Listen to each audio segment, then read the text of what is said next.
So this next one here is very interesting, very fascinating, especially if you've been following along with Disney Plus, right? If you've been following along with Disney Plus, you're going to find this very, very interesting because one of the things we don't know about is how many people have really signed up. We don't know that. But if you look at this story here, you can see that there's been a lot of people who have signed up. Disney touted this the other day, right? This is coming from November 13th, the day after the launch of D Plus, right? The D Day plus one, or I should say Mando Day plus one. Disney says Disney Plus has over 10 million signups after launch day. Now, and I'm not going to deny that number, deny that figure, man. Like, I've got Disney Plus. I've probably spent more time with that than Netflix in the past, like 3 months. In the last couple of weeks, I've spent more time with it.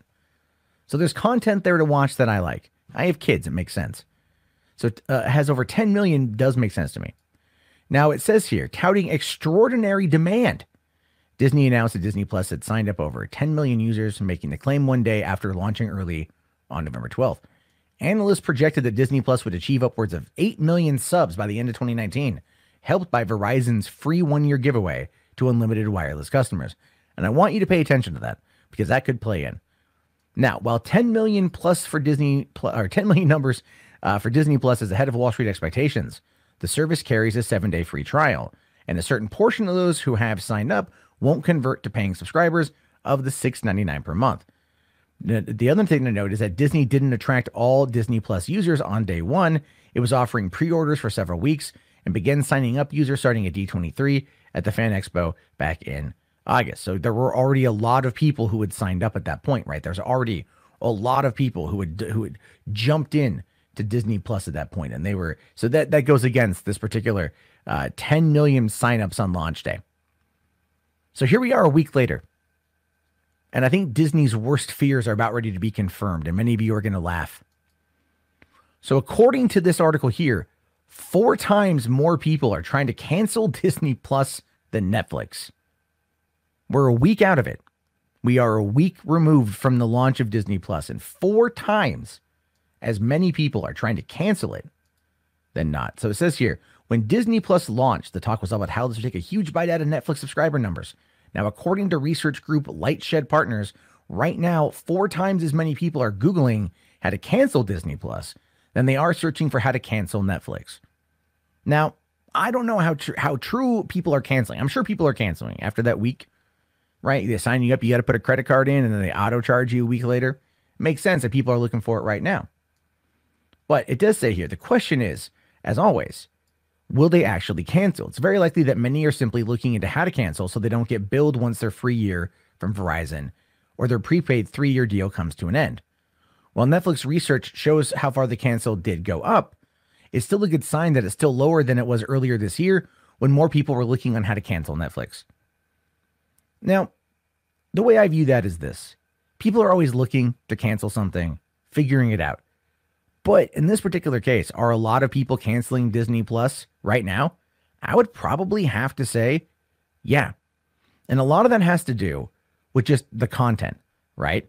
Now, this next paragraph here, I agree with. It says the real deciding factor will be a year from now with Disney Plus offer enough content to justify keeping people subscribed once their prepaid deal comes to an end. Will HBO Max, Apple TV, and NBC's Peacock service slowly steal away Netflix subscribers until Netflix feels the pain? And the truth of the matter is, a lot of people are going to bail.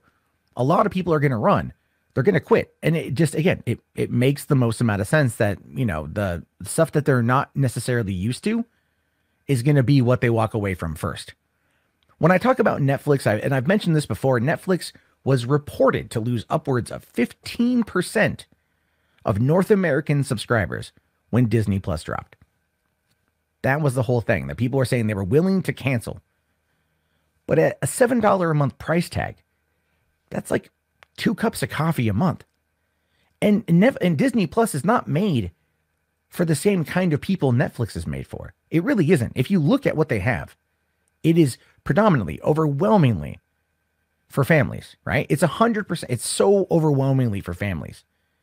And parents out there who have kids who can put Disney Plus on the screen, they're going to make a lot of them, that's going to be the big thing there.